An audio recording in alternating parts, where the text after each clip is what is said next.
Dear students, welcome to our YouTube channel biology by Deepak नैन।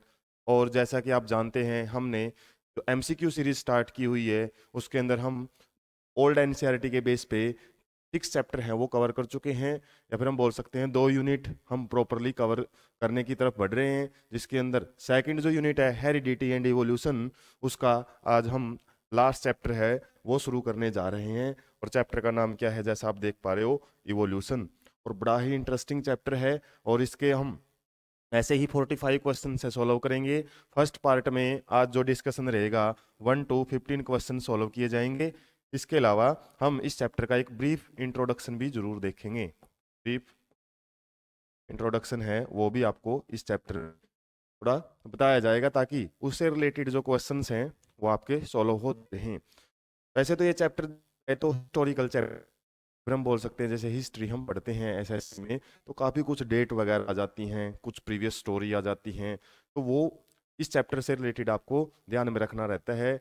बाकी इसी चीज को देखते हुए कई बारी चैप्टर है जो थोड़ा सा बोरिंग सा भी लगता है, लेकिन यदि आप इसको स्टोरी वाइज में समझते हो किसके बाद क्या हुआ है, और हालांकि डेट वगैरह आ जाती हैं, उसमें तो आपको थोड़ा सा क्रैमिंग करने की जरूरत पड़ती है। वरना इस चैप्टर को यदि आप स्टेप बाय स्टेप समझते हो तो काफी कुछ चीजें आपको ये आइडिया लग जाता है कि भाई ये यदि इस टाइम हुई है तो इससे पहले जो होने वाली घटना है वो उससे पहले की है, या फिर बाद वाली घटनाएं हैं वो बाद के टाइम की हैं। तो स्टेप से ही आप उनको थोड़ा सा रिकवर कर सकते हो। वरना देखा जाए तो चैप्टर बहुत ज़्यादा इंटरेस्टिंग है, क्योंकि हमारे माइंड में बड़ी जिज्ञासा रहती है कि पहले के टाइम पे ऐसे क्या होता था। तो आज हम हैं, इंसान हैं, या फिर जो आसपास जितनी भी हैं, प्लांट्स हैं, एनिमल्स हैं, इसके अलावा बहुत सारी जो इवोल्यूशन, या फिर हम बोल सकते हैं जो भी एडवांसमेंट आज हम देख रहे हैं हमारे एनवायरनमेंट में, वो पहले कैसी हुआ करती थी, और उससे भी पहले शुरुआत कैसे हुई। बिल्कुल शुरू से इवोल्यूशन का मतलब क्या रहता है, किस प्रकार से चीजें लोअर एडवांसमेंट से हायर एडवांस की तरफ बढ़ती हैं। और ये इवोल्यूशन हर चीज में देखा जाता है। जैसे मोबाइल फोन है, शुरुआत में कैसे आते थे, बहुत बड़े बड़े मोबाइल फोन होते थे, लैंडलाइन थे। आज क्या है, हम बिल्कुल स्मार्टफोन्स पे आ चुके हैं। आने वाले टाइम में और ज़्यादा एडवांसमेंट देखी जा सकती है। इवोल्यूशन ऑफ लाइफ ये चैप्टर रहेगा। जीवन का किस प्रकार से इवोल्व मतलब निकली है, कहाँ से बनी है, और किस तरीके से उसमें एडवांसमेंट आई है, कितना टाइम लगा है उसको। तो ये चैप्टर हालांकि आपका एक बड़ा ही इंटरेस्टिंग वे में आप समझ सकते हो।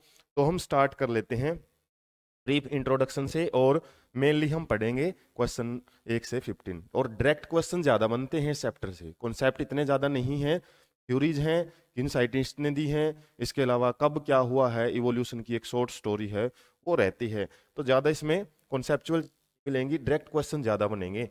तो हम थोड़ा सा इस पिक से समझ लेते हैं। ये पिक आपको नेट पे मिल जाएगी, ये केवल स्टडी पर्पज के लिए ही आपको यहाँ पे दिखाई गई है। तो यहाँ पे जो सन है, सन का जो इवोल्यूशन है, सन का जो ओरिजिन है, ओरिजिन की बात करेंगे।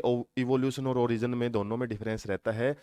ओरिजिन का मतलब होता है बनना, और इवोल्यूशन बनने के बाद की प्रोसेस होती है कि एडवांसमेंट कैसे आई है उसके अंदर। तो यहाँ पे जो भी आपको ये टाइम स्केल दिया हुआ है, यहाँ से शुरुआत हुई है और यहाँ पे आज हम हैं। और इसमें सारी डिटेल नहीं है, कुछ कुछ बातें हैं जो आपको ध्यान में रखनी है। जितना भी जो टाइम स्केल दिया हुआ है ये आपका बिलियन ईयर्स के अंदर दिया है। बिलियन का मतलब क्या होता है, बिलियन का मतलब होता है 1000 मिलियन। और यदि आपको मिलियन पूछा जाए कि 1 मिलियन किसके बराबर होता है, हम इंडियन सिस्टम ऑफ जो काउंटिंग है उसके अंदर क्या मानते हैं, 10 लाख के बराबर। वरना यदि इंटरनेशनल सिस्टम की बात करें 1000 के बराबर होते हैं। और ये वही के है जो हम आजकल व्यूज में देखते हैं, 1 के 2 के 3 के और मिलियन। और उसके बाद जब 1000 मिलियन शुरू हो जाते हैं, मतलब व्यू वगैरह जब हम देखते हैं 1 बिलियन। तो ये मिलियन, बिलियन और ट्रिलियन, टेट्रालियन ऐसे एक इंटरनेशनल सिस्टम है काउंटिंग का। तो 1000 जब होता है तो सिंपल उसको बोलते हैं। जब 1000 हो जाता है उसको हम सिंपली 1 मिलियन बोल देते हैं। और ऐसे ही यदि 1000 की टर्म्स में पढ़ी जाती है, इंडियन सिस्टम में काउंटिंग कैसे पढ़ते हैं हम, जैसे लाख, 10 लाख, करोड़, 10 करोड़। लेकिन यहाँ पे हम सिंपली आपको याद रखना है, हम थाउजेंड्स की फॉर्म में पढ़ते हैं। जैसे 1000 है इसको तो 1K बोल दिया जाता है। यदि 1000K हो जाता है तो उसको 1 मिलियन बोल देते हैं। 1000 मिलियन हो जाता है तो उसको 1 बिलियन बोल देते हैं। ऐसे ही 1000 बिलियन है तो उसको 1 ट्रिलियन बोल दिया जाता है।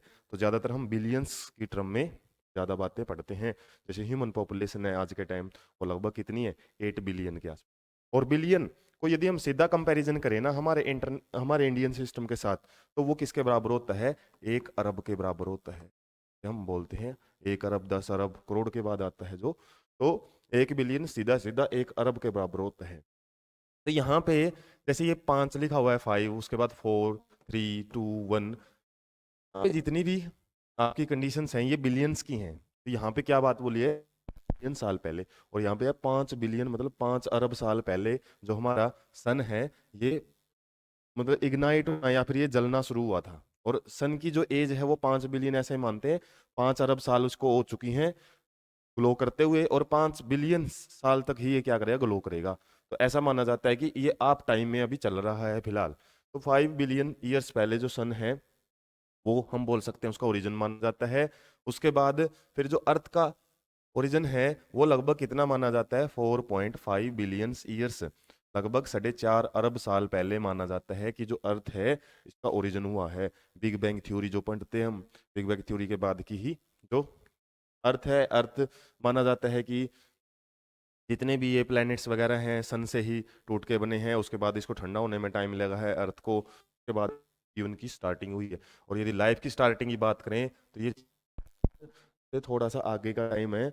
ये फिर लगभग आप मान सकते हो 3.9 या फिर 8 बिलियंस ईयर्स की बात यदि हम करें, उस केस में हमारे जो फर्स्ट सेल हैं प्रोकैरियोटिक सेल्स, जिसके अंदर न्यूक्लियस, प्री न्यूक्लियस एब्सेंट माना जाता है, वो बने हुए हैं। उसके बाद जैसे हम और आगे बढ़ते हैं, फोटोसिंथेसिस लगभग 3.5 अरब साल पहले मानी जाती है कि वो होना स्टार्ट हो चुकी थी। उसी के बाद है हमारे एनवायरनमेंट की जो गैसेज हैं, ऑक्सीजन आई एनवायरनमेंट में। उससे पहले तो हाइड्रोजन गैस ही होती थी।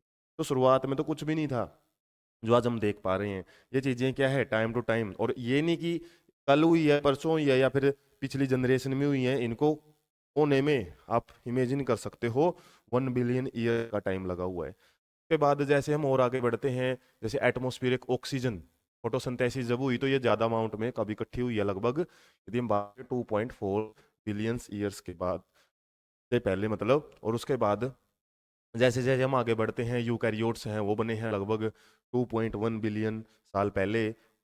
ऐसे एक सीरीज है किस तरीके से कैम्ब्रियन एक्सप्लोजन माना जाता है कि कुछ मास एक्सटिंक्शन हुए हैं हमारे अर्थ पे। ये नहीं है कि शुरुआत में जो चीजें बनी है वो आगे की तरफ एडवांस ही होती गई हैं। बहुत बार ऐसा भी हुआ है, और लगभग माना जाता है 5 बार ऐसा हुआ है हमारी धरती के ऊपर मास एक्सप्लोजन हुआ है, मास एक्सटिंक्शन भी बोला जाता है, जो अलग अलग टाइम ड्यूरेशन में हुआ है। एक टाइम स्केल होता है जियोलॉजिकल टाइम स्केल, कभी उसके लिए सेपरेट वीडियो भी आपको दी जाएगी, उसको समझा कैसे जाता है।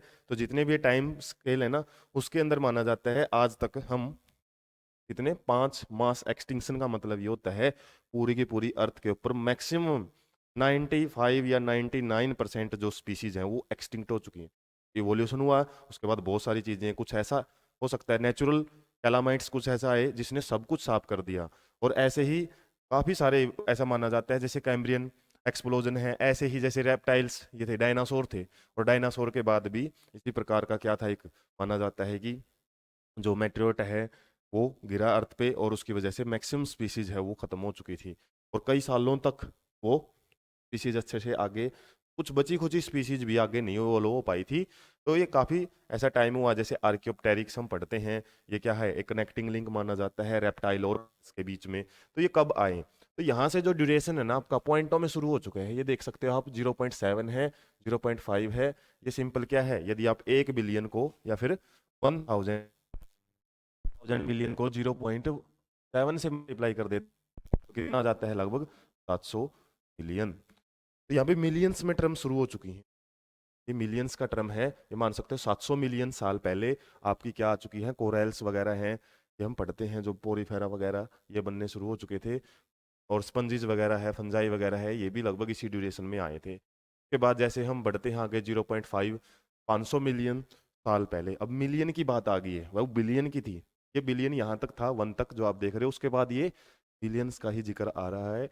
और यहाँ पे यदि हम देखें 0.001 का मतलब क्या है, हम यदि सिंपली इसकी 1000 मतलब 1 मिलियन की बात कर रहे हैं यहाँ पे, 1 मिलियन, 1 मिलियन मतलब 10 लाख साल पहले की बात है, यहाँ तक की हुई है। 10 लाख साल पहले के बाद का जो भी ड्यूरेशन है वो इसमें नहीं दिया हुआ, क्योंकि वो ज्यादातर हम कवर कर ही लेते हैं, इससे पहले का ही बिल्कुल इवोल्यूशन बिल्कुल शुरू से ही समझते हैं हम।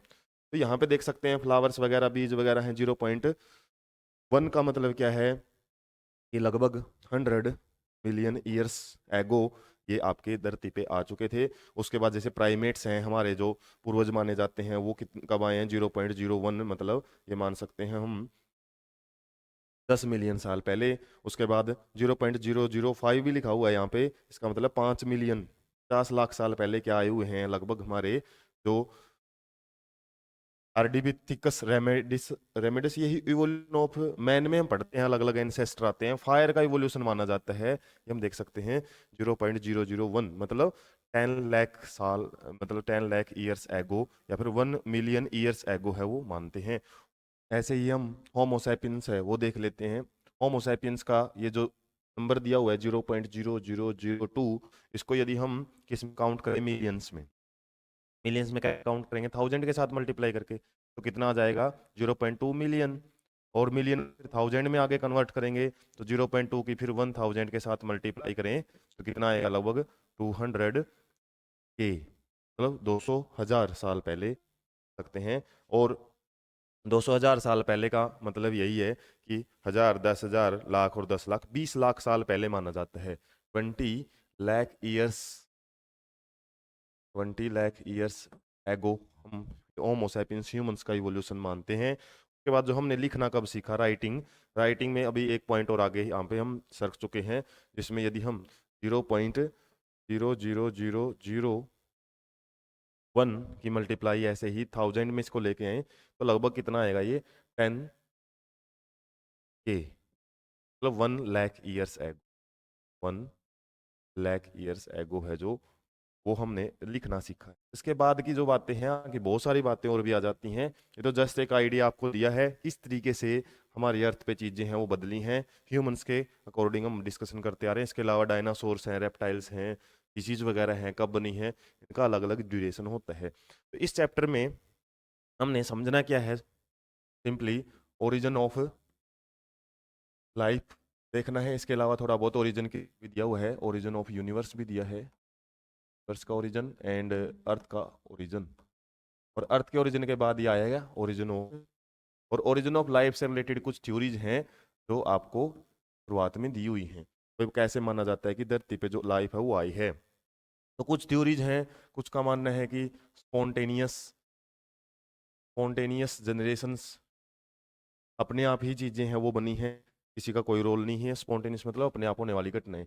उसके बाद कुछ का मानना है कि स्पेशल क्रिएशंस भी हुआ है, तो भगवान ने बनाई है अर्थ, और इसके अनुसार अलग अलग रिलीजन में अलग अलग कॉन्सेप्ट हमको पढ़ने को मिलते हैं। उसके अलावा थ्योरीज हैं ए बायोजेनेसिस। ए बायोजेनेसिस का मतलब है, इस थ्योरी के अनुसार जो भी चीजें हैं वो क्या है, वो abiogenesis means non living thing से ही बनी है, नॉन लिविंग थिंग से ही बनी है। और इसके बारे में एक्सपेरिमेंटली प्रूव किसने किया था, यूरे एंड मिलर ने, यूरे और मिलर नाम के जो साइंटिस्ट। नेक्स्ट थ्योरी पढ़ने को मिलती है कौन सी, बायोजेनेसिस। और बायोजेनेसिस में क्या पढ़ने को मिलता है, बायो मीन्स लिविंग, किस मीन फॉर्मेशन, लिविंग ऑर्गेनिज्म या लिविंग कोई भी मैटर है उसकी शुरुआत लिविंग से ही हुई है। बोल सकते हैं जो प्री एग्जिस्टिंग लाइफ है ना, प्री एग्जिस्टिंग लाइफ, उसी से क्या होता है, न्यू लाइफ ओरिजिनेट होती है, न्यू लाइफ ओरिजिनेशन। पहले ऐसे मानते थे कि नॉन लिविंग से अपने आप चीजें हैं वो बनी हैं, लेकिन यहाँ पे लाइफ इसके बारे में बताया था लुइस पास्टर ने। लुइस पास्टर ने काफी कुछ मिक्रोब से रिलेटेड किया, और वहाँ पे उन्होंने बायोजेनेसिस थ्योरी है उसको बताया था।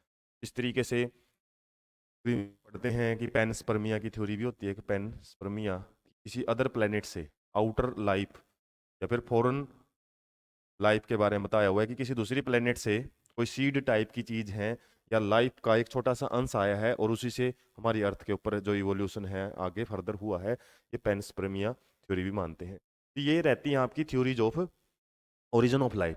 इसके अलावा जो थ्योरीज ऑफ इवोल्यूशन भी होती हैं, ओरिजिन के बाद इवोल्यूशन होता है, और इवोल्यूशन में डार्विन का कॉन्सेप्ट पढ़ा जाता है, डार्विन का खासकर नेचुरल सिलेक्शन का कॉन्सेप्ट पढ़ते हैं। इसके अलावा लैमार्किज्म, लैमार्क से रिलेटेड एक थ्योरी है जो कि इससे रिलेटेड रहेगी, जो एक्वायर्ड करेक्टर से रिलेटेड, एक्वायर्ड करेक्टर से रिलेटेड, कुछ करेक्टर हम बाहर से एक्वायर करते हैं एनवायरनमेंट से, चेंज एनवायरनमेंट से, और वो बार बार आगे जनरेशन आफ्टर जनरेशन बढ़ते रहते हैं। एक रहता है म्यूटेशनल थ्योरी भी बोल सकते हैं, म्यूटेशनल थ्योरी, जिसको किसने बताया था? ह्यूज ओ डी वेरिज ने। और इसने क्या बताया था? जो म्यूटेशंस से जो इवोल्यूशन होता है वो एकदम से होता है। एक साल्टेशन का कॉन्सेप्ट भी इसी ने डिस्कस किया था। साल्टेशन मीन्स एकदम से आने वाली, जो पहले कुछ नहीं था, एकदम से कोई चेंज आया और उससे एक नया इवोल्यूशन वो देखने को मिला। तो साल्टेशन का कॉन्सेप्ट म्यूटेशनल थ्योरी में जो डी वेरिज ने दिया था। इसके अलावा यहाँ पे हम चैप्टर के अंदर एविडेंसेस ऑफ इवोल्यूशन भी पढ़ते हैं। एविडेंसेस मतलब क्या क्या हमको सबूत मिलते हैं, जैसे कुछ फॉसिल्स मिलते हैं, कुछ एम्ब्रियोलॉजिकल एविडेंसेस हैं, एम्ब्रियोलॉजिकल एविडेंसेस, फॉसिल्स को पैलेंटोलॉजिकल भी बोलते हैं, पैलेंटोलॉजिकल एविडेंसेस जो हम स्टडी करके ज़मीन से निकालते हैं फिर उसकी स्टडी करते हैं। तो इस तरीके के एविडेंसेस हैं जिसके अंदर हम पढ़ते हैं कुछ कॉन्सेप्ट। होमोलॉगी क्या होता है, होमोलॉगी, एनालॉगी, इसके अलावा वेस्टिजियल ऑर्गन, ऐसे कॉन्सेप्ट आपको इस चैप्टर के अंदर मिलते हैं। इसके अलावा एंथ्रोपोजेनिक भी बड़ा काफ़ी इंपॉर्टेंट कॉन्सेप्ट हो जाता है, जिसका आपको आइडिया होना चाहिए क्वेश्चंस को सोल्व करने करते टाइम। एंथ्रोपोजेनिक इवोल्यूशन, मैन के द्वारा किया जाने वाला इवोल्यूशन, या फिर मैन जब पार्टिसिपेशन करता है इवोल्यूशन में, उसको एंथ्रोपोजेनिक इवोल्यूशन बोलते हैं। तो ऐसे ही यहाँ पे फिर ब्रीफ एक अकाउंट भी मिलते हैं आपको इवोल्यूशन के, ब्रीफ अकाउंट ऑफ इवोल्यूशन, जिसके अंदर किस किस का डिस्कशन मिलता है आपको। रेप मिलता है, रेप्टाइल्स का इवोल्यूशन कैसे हुआ। आर्ट्स का भी हालांकि एनसीईआरटी में क्या दिया हुआ है, एक फ्लो चार्ट दिया हुआ है, डिटेल ज़्यादा नहीं है उसकी, उन फ्लो चार्ट से या फिर एक जो आपको डायग्राम है वहाँ से क्वेश्चन काफ़ी पूछने को मिल सकते हैं। इसके अलावा इसमें हम पढ़ते हो मैमल्स, डेट दी हुई है डायरेक्ट, और डेट से ही आपके डायरेक्ट क्वेश्चन ही बनेंगे, उनमें कोई ऐसे कॉन्सेप्ट वाली चीज़ें नहीं है। ऐसे ही मैन का इवोल्यूशन भी है वो पढ़ने को मिलता है। इस तरीके के जो कॉन्सेप्ट हैं इस चैप्टर में हैं। इसके अलावा अडप्टिव रेडिएशन से भी रिलेटेड मिलता है आपको, अडप्टिव रेडिएशन या फिर पैरेलल इवोल्यूशन से रिलेटेड भी कॉन्सेप्ट है रहेंगे। तो ये चैप्टर आपका एक स्टेप बाय स्टेप आप पढ़ोगे, जैसे शुरुआत में थ्योरीज ऑफ ओरिजिन है, फिर theories of evolution of life हम मान सकते हैं। उसके अलावा ये कुछ बेसिक से कॉन्सेप्ट हैं जहाँ से आपके क्वेश्चन ज़्यादा बनते हैं। तो ये था एक ब्रीफ अकाउंट चैप्टर का। अब हम क्वेश्चन सॉल्व करने शुरू कर लेते हैं। फर्स्ट क्वेश्चन रहेगा द थ्योरी ऑफ स्पॉन्टेनियस, मतलब अपने आप बनने वाली जनरेशंस का मतलब क्या है। इसने क्या बोला है, स्पॉन्टेनियस थ्योरी के अनुसार ये आपको डायरेक्ट है पता होना चाहिए कि किस थ्योरी में क्या बात की गई है। इसमें life arrows from living forms only, living से नहीं बनेगी, लिविंग से तो बायोजेनेसिस थ्योरी है वो समझाती है हमको, biogenesis. Can arise from both living and non living, दोनों से नहीं, ऐसी कोई थ्योरी नहीं है कि दोनों से ही प्रूव करे। From non living only, non living things से ही जो थ्योरीज है वो अपने आप ही बनी है। Life arises tension neither from, अब किसी से किसी न किसी चीज़ से तो बनेगी ना, या तो लिविंग चीज़ें होती हैं या फिर नॉन लिविंग होती हैं। अब बनी स्पॉन्टेनियस है ये बात ठीक है, लेकिन आगे जो इसने रहता बताती है ना, neither living and non living, ये कॉन्सेप्ट कुछ समझने का नहीं है। तो यहाँ पे हम स्पॉन्टेनियस जनरेशन के लिए हम मानते हैं लिविंग से बनती है और केवल नॉन लिविंग से बनते हैं और अपने आप ही बनती है। ये कोई भी जो थ्योरी है स्पॉन्टेनियस, इस थ्योरी के अनुसार यही माना जाता है।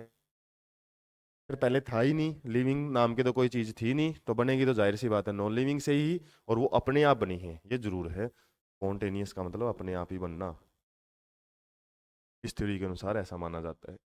तो अब हम इस क्वेश्चन में हमारा जो ऑप्शन है वो सी करेक्ट हो जाता है। नेक्स्ट क्वेश्चन की तरफ बढ़ते हैं।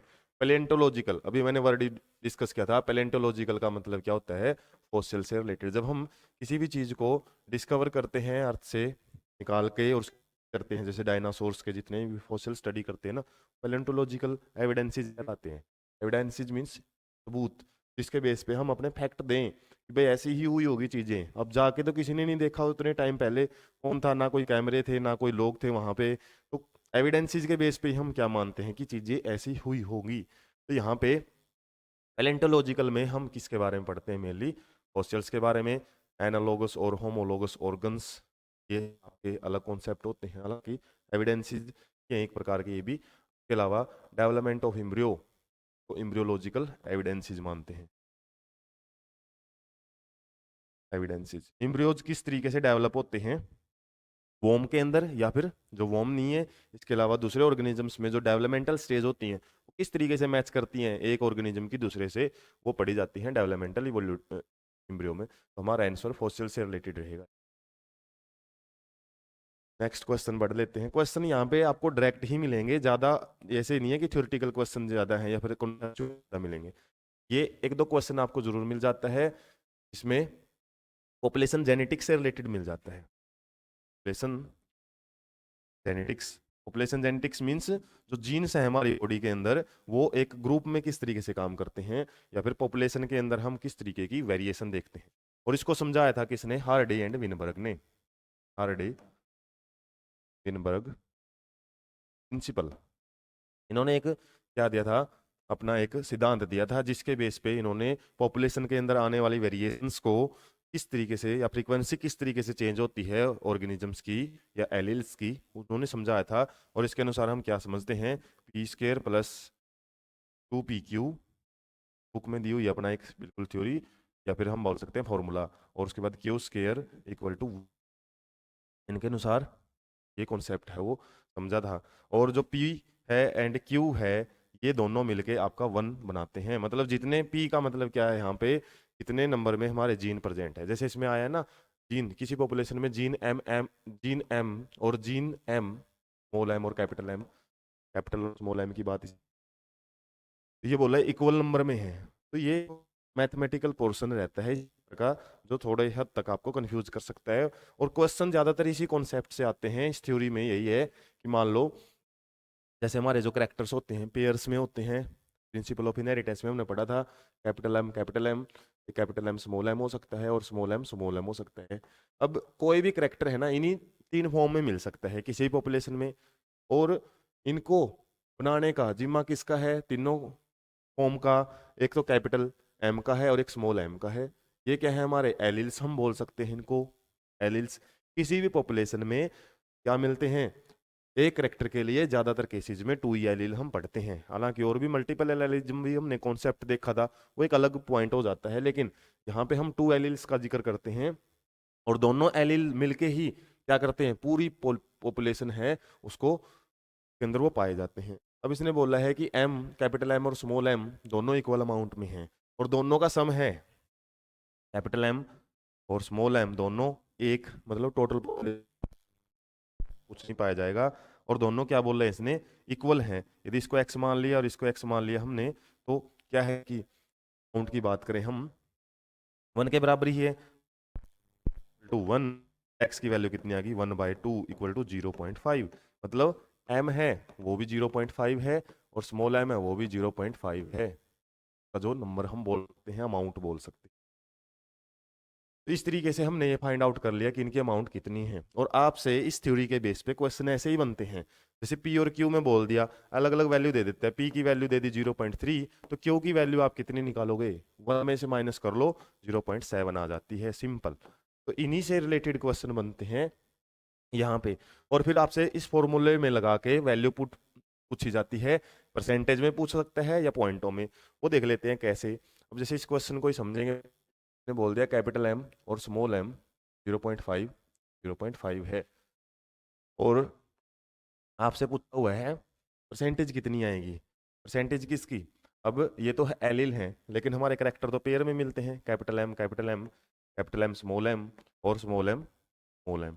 अब इनकी क्या क्या परसेंटेज रहेगी या फ्रीक्वेंसी क्या रहेगी, कि फ्रीक्वेंसी या प्रोपोर्शन पूछा जाए वो पॉइंटों में आती है वैल्यू, और परसेंटेज पूछी जाए तो वो परसेंट मतलब 100 में से निकाली जाती है। अब एम का मतलब है दोनों की मल्टीप्लाई। तो ये भैया यदि हम यहाँ पे समझें, इसको डायरेक्टली हम नहीं निकाल सकते, और इसके लिए एक फॉर्मूला यूज करना पड़ेगा, square plus 2 Q plus Q square equal to 1 के बराबर हमारी जो वैल्यू है वो आती है। अब यहाँ पे पी स्क्वायर मतलब क्या रहेगा, 0.5 का स्क्वायर 1 और 2 इंटू पी की वैल्यू कितनी है, या फिर एम कैपिटल एम, पी किसके लिए रिप्रेजेंट किया जाता है, डोमिनेंट ट्रेट के लिए, डोमिनेंट ट्रेट। और क्यू किसके लिए यूज करते हैं हम, रिसेसिव ट्रेट के लिए, स्मॉल वर्ड के लिए, जैसे स्मॉल में। अब क्या करेंगे, जैसे ये है, ये मान लो पी है, ये क्या है, क्यू है। सिंपली इनकी वैल्यू पुट करेंगे, 0.5 इंटू 0.5 प्लस क्यू मतलब 0. और इसकी वैल्यू कितनी आनी चाहिए, 1 के बराबर आनी चाहिए। तो अब देख सकते हैं इतना आएगा 0.25 प्लस 2 की मल्टीप्लाई करेंगे तो इसके पास 0.25 की मल्टीप्लाई 2 के साथ तो 0.50, क्या लिख रहा हूँ मैं, 0.50 प्लस, और यहाँ पे क्या है 0.25, आएगा नंबर 1 ही। अब ये आएगा प्रोपोर्शन में, और ये स्क्वायर जब हम कर देते हैं ना तो वैल्यू हमारी किस में आ चुकी है, ये जैसे ये आई है कैपिटल एम की, या ये कैपिटल एम स्मॉल एम, और ये आई है स्मॉल एम की, प्रोपोर्शन में आ चुकी है वैल्यू। या फिर हम बोल सकते हैं फ्रीक्वेंसी कितनी कितनी आई है। अब पूछा इसने परसेंटेज में, तो परसेंटेज में कैसे करेंगे, सिंपल 100 से भी मल्टीप्लाई कर सकते हैं, क्योंकि 1 टोटल 1 है हमारा। और वैसे निकालो तो जैसे हमको किसकी पूछी है, कैपिटल एम की पूछी है, इसका फ्रैक्शन कितना है 0.25, टोटल कितना 1, और 100 से मल्टीप्लाई करेंगे तो कितना आ गया, 25% आ गया। इस तरीके से कैपिटल एम स्मॉल एम का पूछा जाए तो सीधी मल्टीप्लाई हम 100 से कर देंगे, कितना आ गया 50%। ऐसे ही इसका कितना आ गया 25% स्मॉल एम का। तो ऐसे आपसे इस क्वेश्चन में तो कंडीशन इसने हटा दी कि इतनी आई हुई है, वरना आपसे कोई भी यदि एक का भी दे दिया जाए ना इस तरीके से, या फिर कोई भी वैल्यू दे दी जाए, जैसे मैं दे देता भाई एम की ये है और स्मॉल एम की फाइंड आउट करो, सीधा आपने क्या करना है 1 में से माइनस करना है, जैसे इसमें 0.9 आ जाता है और इसमें 0. क्या आ जाता आपका 8 आ जाता। और यदि दे दे वैल्यू किस में, स्क्वायर में, यदि स्क्वायर में दे देना इस तरीके से, फिर एक बात ध्यान रखना आपका वो कंप्लीट स्क्वायर में ही मिलेगी वैल्यू। कंप्लीट में कैसे, जैसे इसमें दे दी जाए स्क्वायर में आपकी 16 0.16 दे देगा, और इसमें बची हुई वैल्यू है फिर आपको क्या करनी है 1 में से माइनस करके निकाल लेनी है। जैसे इसमें कितनी आ जाएगी 16, हम माइनस करेंगे तो लगभग 84 है, वो आ जाती है। लेकिन ये स्क्वायर वाली वैल्यू है ना, वो इतनी आपकी काम नहीं करेंगी। कब, स्क्वायर में आपको तीनों की वैल्यू दी जाएगी, फिर स्क्वायर क्यू स्क्वायर और 2p क्यू, तभी ये आपका स्क्वायर वाला कॉन्सेप्ट लगेगा। वरना यदि कोई भी वैल्यू ऐसे स्क्वायर में दे दी जाए 0.1, ये मैंने है ना इस तरीके से बताया, एक वैल्यू इस तरीके से दी जाए और आप पूछा जाए कि फ्रैक्शन बताओ, ये क्वेश्चन न्यूमेरिकल यहाँ पे इस टाइप के ही बनेंगे आपके इस चैप्टर में। तो यहाँ पे आपने क्या करना है, इसको पहले तो स्क्वायर रूट करके इसकी वैल्यू निकाल लेनी है, जैसे 0.4 आ चुका है।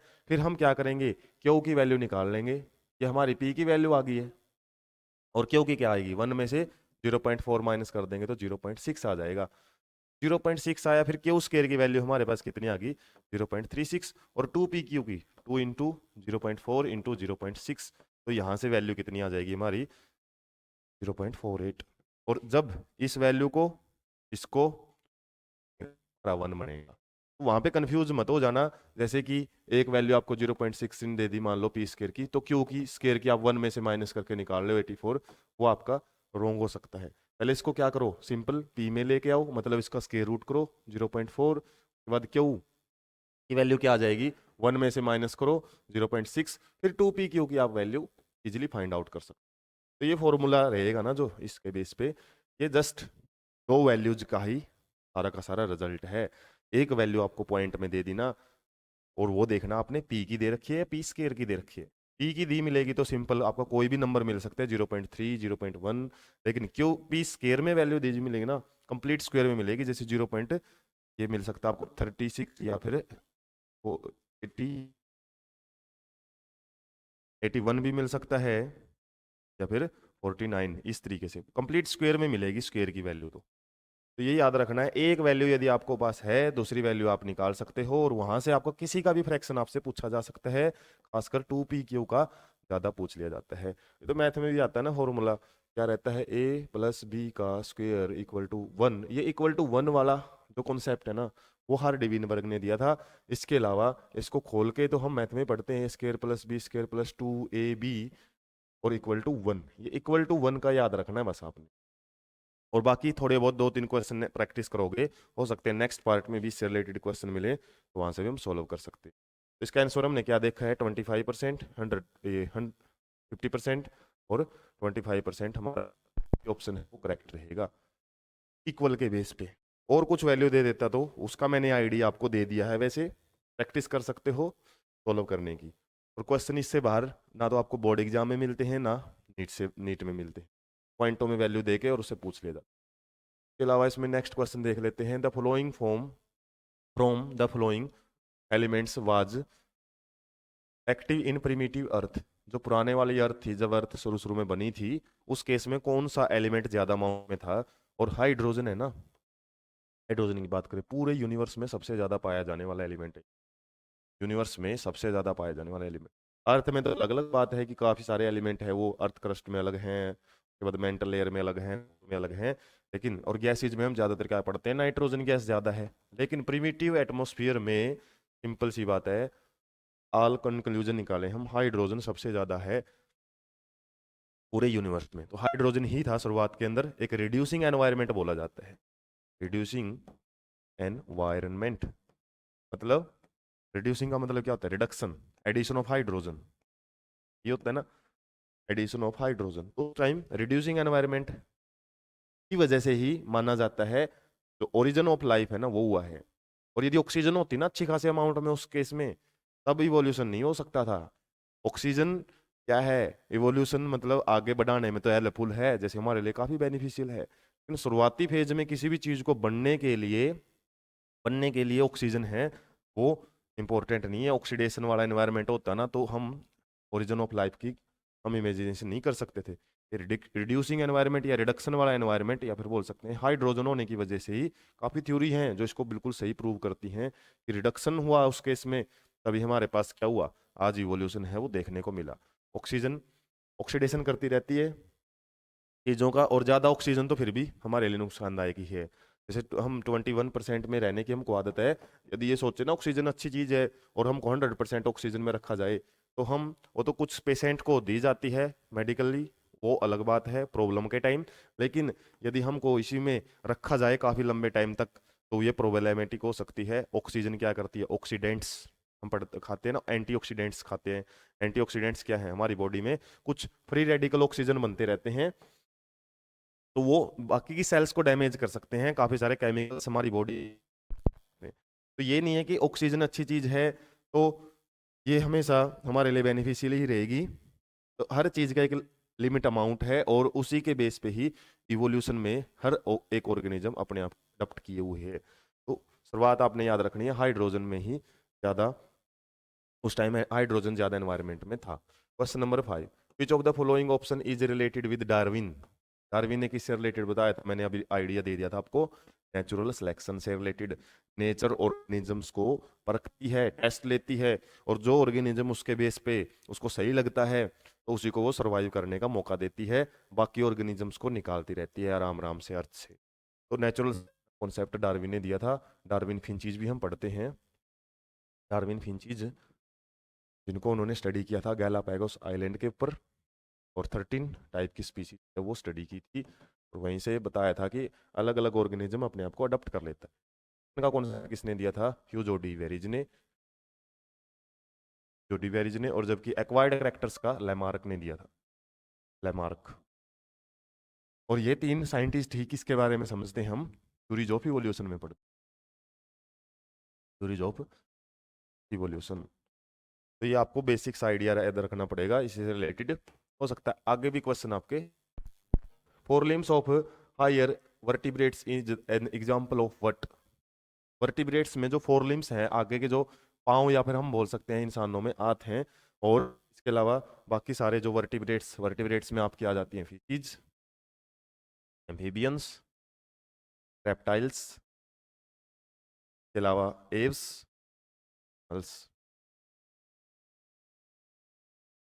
ये ज्यादातर हम पढ़ते हैं। साइक्लोस्टोम्स भी आ जाते हैं हालांकि, तो काफ़ी सारी क्लासेज हैं फिजिक्स की, 2 क्लासेज हम पढ़ते हैं, बाकी ये सारे क्या हैं, 4 हैं, ये 4 अलग से हैं। उसके बाद 4 और 2 6 और एक और क्लास आ जाती है साइक्लोस्टोम्स की, 7 क्लासेज आती हैं वर्टिब्रेट्स के अंदर। तो ये सारे की बात इन्होंने की है कि जो इनके आगे के जो हम बोल सकते हैं पाँव होते हैं ना, वो किसका एग्जाम्पल है। अब इनके आगे के जो पाँव हैं वो फिशीज में फिन्स होते हैं, जो इनको स्विमिंग में मदद करते हैं, स्विमिंग में। एम्फीबियंस हैं और ये इनको किस में मदद करते हैं, लोकोमोशन में।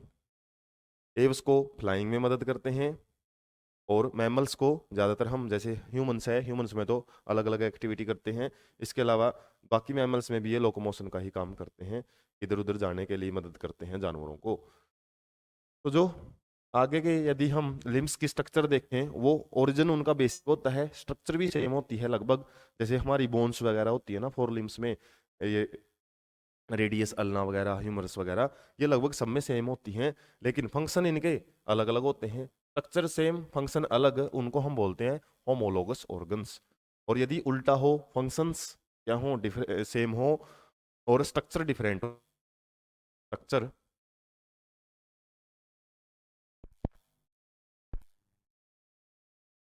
बोलते हैं एनालोगस ऑर्गन। तो एनालॉगी मतलब एक प्रकार का सब्स्टिट्यूशन, तो दूसरी की जगह हम काम कर ले। जैसे सब्स्टिट्यूशन प्लेयर्स चलते हैं आजकल क्रिकेट में कि भाई बैट्समैन है उसकी जगह हम दूसरा बैट्समैन खिला सकते हैं, तो ऐसे ही एनालॉग्स मतलब एक प्रकार का मान सकते हो आप, फंक्शन वही करना है, स्ट्रक्चर चाहे कुछ भी,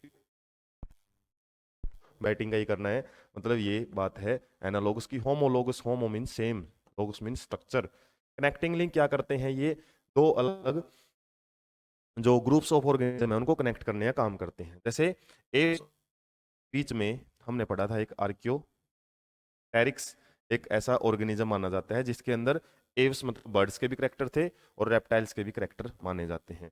वेस्टिजियल ऑर्गन क्या होते हैं, कुछ ऐसे ऑर्गन जो आज हमारे यूज में नहीं है, इससे पहले वो काफ़ी यूजफुल थे। जैसे ह्यूमंस के अंदर जो टेल है, टेल पहले काफ़ी यूजफुल थी, अब उसका कोई यूज नहीं माना जाता, तो वो होते हैं वेस्टिजियल ऑर्गन। तो इसने जो करेक्टरिस्टिक ऑर्गन की ही है। नेक्स्ट क्वेश्चन बढ़ लेते हैं, experimental evidence of chemical evolution. Chemical evolution means non living, जो कुछ मॉलिक्यूलर लेवल पे स्टडी किया, वे छोटे मॉलिक्यूल से मिलके ही कुछ ऐसे ऑर्गेनिक, कुछ हमारे ऑर्गेनिक सब्सटेंस बोल सकते हैं, ऑर्गेनिक सब्सटेंस बने हैं, इससे बने हैं इनऑर्गेनिक से। तो उसके बारे में फर्स्ट एक्सपेरिमेंट किसने प्रूव किया था, तो वो क्या था, मिलर एंड यूरे ने। यूरे एंड मिलर दोनों का ही हम मानते हैं नाम, और ज़्यादातर इसके बारे में, मिलर के बारे में ज़्यादा एक्सपेरिमेंट है वो स्टडी पढ़ने को मिलती है। दोनों ही मतलब एक्सपेरिमेंट किया था दोनों ने।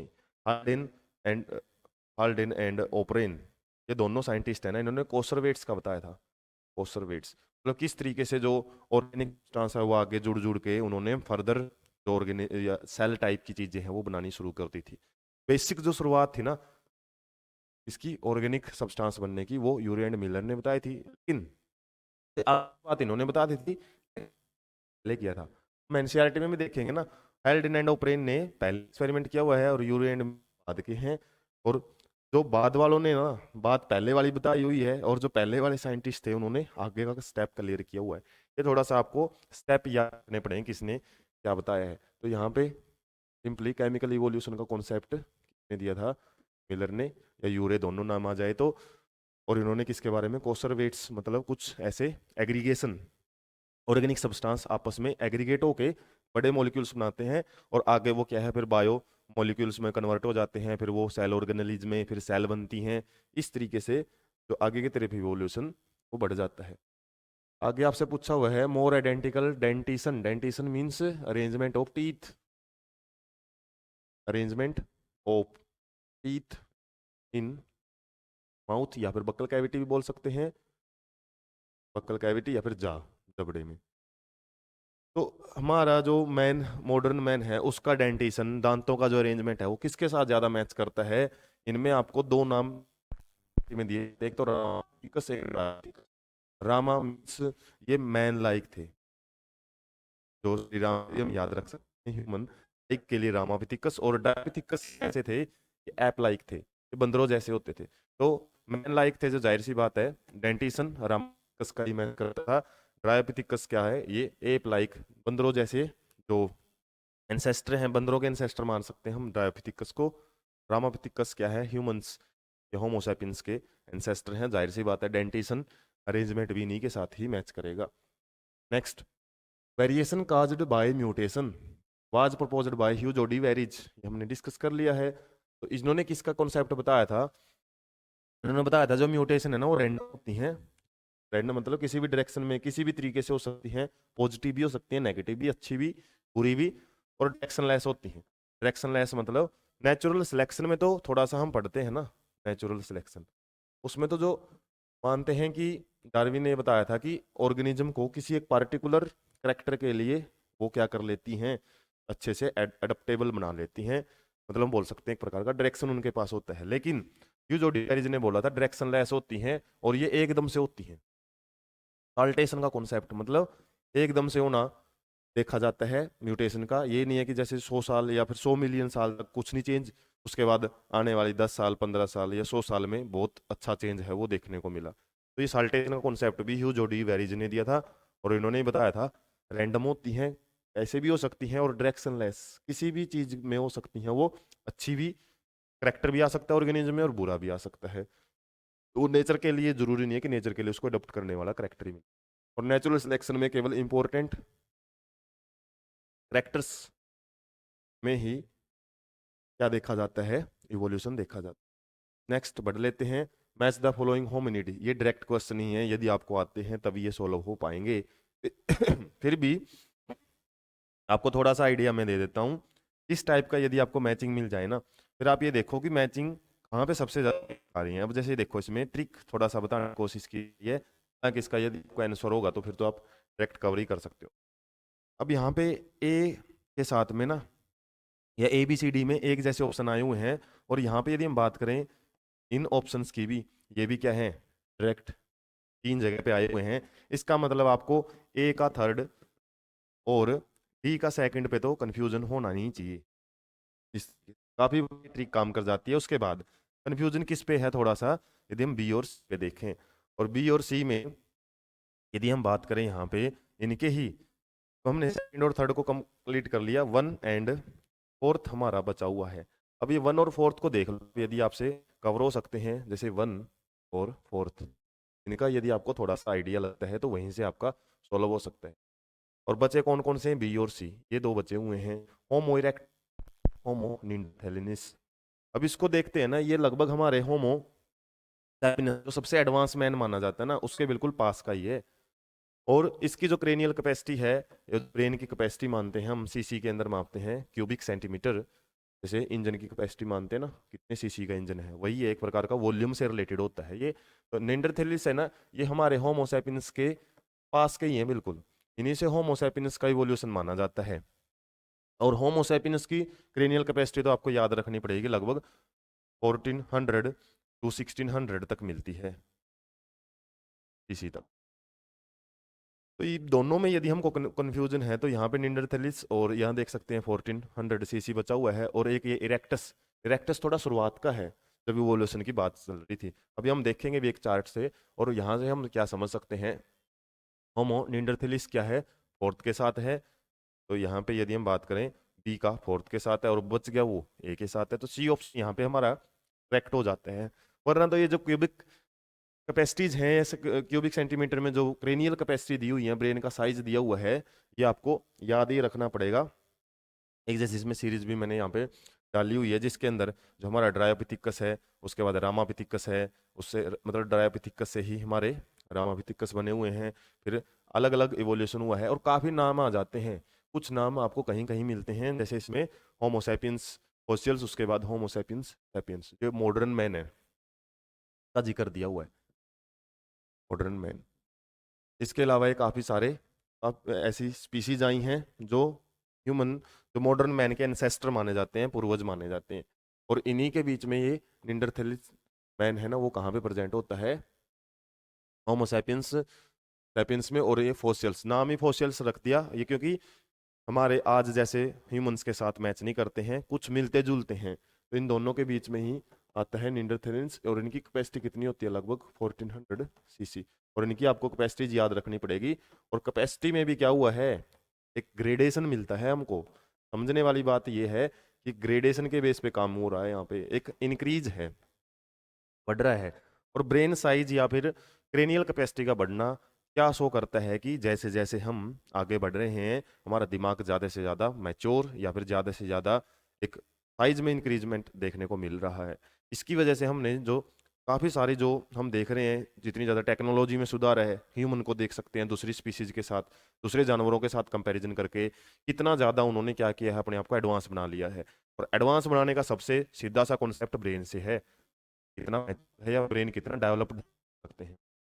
और ये डेवलपमेंट किससे रिलेटेड है? सिंपल साइज से। अब देख लो यहाँ पे 350 टू 450 क्यूबिक सेंटीमीटर, उसके बाद ये क्यूबिक सेंटीमीटर बढ़ता जा रहा है। तो इस तरीके से आपको थोड़ा एक ट्रेंड याद रखना पड़ेगा। और ट्रेंड किस बेस पे? जैसे ये आपको एक सीरीज याद रखनी पड़ेगी, ड्रायोपिथिकस से रामापिथिकस, फिर ऑस्ट्रेलियोपिथिकस, होमो हैबिलस, होमो इरेक्टस, इसके बाद कौन आया है, वहां से भी आइडिया लग जाएगा। जैसे मैंने बताया था निंडरथिल अपने ह्यूमंस के पास का ये एंसेस्टर है, और जबकि होमो इरेक्टस अब वो थोड़ा बाद का है, मतलब पहले का है, हम मान सकते हैं। इस तरीके से आपको ये क्यूबिक सेंटीमीटर वाली जो बात है, क्यूबिक या फिर क्रेनियल कैपेसिटी वाली, ये डायरेक्ट याद ही रखनी पड़ेगी। Next question, appearance of antibiotic resistance in bacteria. Bacteria क्या है, ज़्यादा से ज़्यादा रेजिस्टिविटी क्रिएट करते जा रहे हैं। पहले नॉर्मल दवाई से उनका इलाज हो जाता था, एक इंजेक्शन से काम चल जाता था। आजकल काफ़ी सारे एडवांस इंजेक्शन की ज़रूरत पड़ती है काफ़ी सारी चीज़ों को कवर करने के। कोरोना के टाइम पे हमने देखा था जो पुराने वाली एंटीबायोटिक्स थी, जो नई स्ट्रेन्स पे बोलते थे ना, एक लहर आई है स्ट्रेन्स, नई स्ट्रेन्स पे वो पुराने वाली एंटीबायोटिक्स काम ही नहीं करती, क्योंकि इवोल्यूशन हर एक चीज में देखा जाता है। वायरस ने भी अपने आप को क्या कर लिया, चेंज कर लिया, और उस प्री एग्जिस्टिंग ये अपने आप को क्या कर लेता है, वो चेंज कर लेता है। उसी की वजह से एंटीबायोटिक रेजिस्टेंस किसी भी पैथोजन के अंदर वो देखी जाती है। तो यहाँ पे हमारा जो आंसर है ना वो ही सही रहेगा। उसके अंदर कुछ वेरिएशंस पहले थी और कुछ ने क्या किया, चेंज किया। बैक्टीरिया के केस में एक प्लाज्मिड होता है, प्लाज्मिड एक्स्ट्रा क्रोमोसोमल डीएनए या फिर हम बोल सकते हैं जेनेटिक मटेरियल, जिसके ऊपर क्या होते हैं, जीन्स प्रेजेंट होते हैं, और उन जीन को क्या बोलते हैं, एंटीबायोटिक रेजिस्टेंस जीन, रेजिस्टेंस या रेजिस्टेंट जीन। और इन जीन्स की वजह से ही उनके ऊपर दवाइयों का कोई असर नहीं पड़ता, वो किल नहीं होते हैं इजिली। ये डायरेक्ट ही आपसा ट्रांसडक्शन वगैरह बैक्टीरिया में होता है, डाइवर्ज और कन्वर्जेंट ये होमोलोगस एनालोगस के अंदर पढ़े जाते हैं। एडप्टिव वेरिएशंस एक अलग कॉन्सेप्ट है। तो यहाँ पे आंसर आपका डायरेक्ट ही है। नेक्स्ट बढ़ते हैं, evolution of life shows that life forms had a trend moving from। Trend means वही बात है, एक अपग्रेडेशन मान सकते हैं। जो भी इवोल्यूशन हुआ है वो कहाँ से शुरू हुआ है और कहाँ पे आया है? लैंड टू वाटर तो नहीं आया, वाटर टू लैंड जरूर आया है। इवोल्यूशन है वो इसके अंदर माना जाता है ओशियंस में, शुरुआत में ओरिजिन, बिल्कुल इवोल्यूशन ओरिजिन की बात करें, ओरिजिन ऑफ लाइफ वो किस में मानी जाती है? एक मीडियम की जरूरत पड़ती है। जैसे हमारी बॉडी में जितनी भी केमिकल रिएक्शन होती है ना, वाटर एक मीडियम का काम करता है। और वाटर एक ऐसा मीडियम है जो काफी सारी रिएक्शंस के लिए मूवेबल, एक जगह से दूसरी जगह केमिकल्स को मूव करने में मदद करता है। तो इस वजह से ओशियन से में माना जाता है ओरिजिन हुआ है, और ओरिजिन होके फिर वाटर से लैंड की तरफ हम बढ़े हैं। और काफ़ी सारे जो ऑर्गेनिज्म है, जैसे हमने 11वीं क्लास में पढ़ा था पोरीफेरा, सिलिंट्रेटा, ये इसके निडेरिया, प्लेटिहेलिमेंथ, एस्केलिमेंथ, ये शुरुआत वाले जो ऑर्गेनिज्म हैं वो लेस एडवांस हैं। ह्यूमंस तक पहुंचते पहुंचते हम टेरिस्ट्रियल हो चुके हैं। पोरीफेरा तो समुद्रों में, ओशियंस में मिलता है। इसके अलावा जो सिलिंट्रेटा वगैरह भी वाटर के अंदर ही मिलते हैं। प्लांट्स की भी बात करें, डिविजन्स में जैसे एल्गी देखते हैं, फिर ब्रायोफाइट्स देखते हैं, उसके बाद फिर टेरिडोफाइट्स आते हैं, टेरिडोफाइट्स फिर आते हैं आपके जिम्नोस्पर्म्स, नोस्पर्म्स, और उसके बाद आते हैं एंजियोस्पर्म्स। 11वीं में ही पढ़ते थे ना प्लांट किंगडम में, वहां भी देखते थे एल्गी वाटर में मिलती हैं, ब्रायोफाइट्स एम्फीबियन बोला जाता है प्लांट किंगडम का, दोनों जगह ही सर्वाइव कर सकता है। टेरिडोफाइट फर्स्ट लैंड प्लांट इनको बोला जाता है, लैंड में आके सर्वाइव करना शुरू कर गए थे। या वेस्कुलर प्लांट भी इनको बोला जाता है, फर्स्ट वेस्कुलर प्लांट। और ये तो एडवांस प्लांट है जो आज हम देखते हैं। तो ये तो टोटली क्या है, लैंड पे रहते हैं। तो वाटर से लैंड की तरफ ही इवोल्यूशन बढ़ता है। नेक्स्ट क्वेश्चन है, fossils are generally found in, ये भी डायरेक्ट क्वेश्चन आपका सेडिमेंट्री रॉक्स के अंदर मिलता है।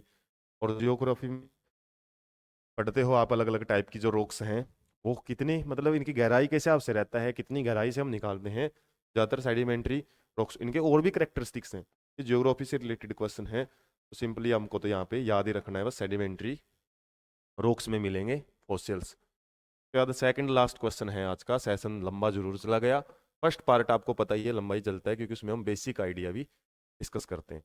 तो ये वही पुराने क्वेश्चन से रिलेटेड है। निंडरथल जो मैन है उसकी क्रेनियल कैपेसिटी आप पूछा हुआ है, और उस पर जोर दे के आपको बात बताई थी, लगभग 300 क्यूबिक सेंटीमीटर मिलती है कैपेसिटी निंडरथल मैन्स की। और इससे पहले भी हमने आपको यह आइडिया भी हो, इस टेबल में भी थोड़ा सा अगर वो कर ली था, वहाँ से अब आप देख सकते हैं 1400 के आसपास ही मिलती है। इसमें भी आया था ना होमो निंडरथल 1400 सीसी, तो वहीं से था तो क्वेश्चन। के बाद हम नेक्स्ट पढ़ लेते हैं, लास्ट क्वेश्चन है आज का।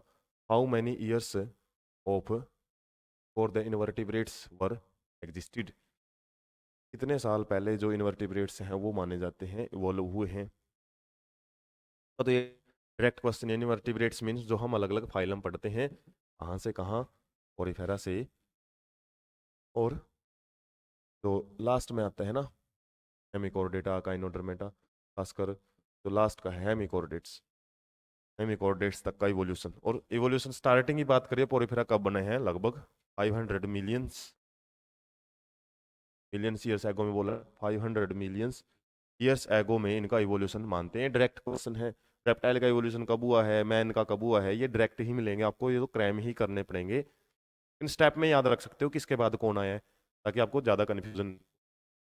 तो ऐसे क्वेश्चन आपको ज़्यादा देखने को मिलते हैं। कॉन्सेप्चुअल आपको मिलेंगे हार्डी विनबर्ग प्रिंसिपल से, हार्डी प्रिंसिपल। और वो क्या है आपके, सिंपली जीन्स के ऊपर बेस्ड थे, हमने न्यूमेरिकल करके भी देखा है, किस टाइप के बन सकते हैं वो भी आपको एक आइडिया दे दिया है, वो है प्रैक्टिस का काम। इस तरीके से हमने आज फर्स्ट पार्ट उसको कंप्लीट कर लिया है। ऐसे ही नेक्स्ट 2 इंटरेस्टिंग जो पार्ट रहेंगे, पार्ट 2 पार्ट 3, इसमें हम 45 क्वेश्चन तक इसको सोल्व करेंगे। तब तक आप चैनल के साथ जुड़े रहें, चैनल को सब्सक्राइब रखें, वीडियो को ज़्यादा से ज़्यादा शेयर करें। Thank you so much.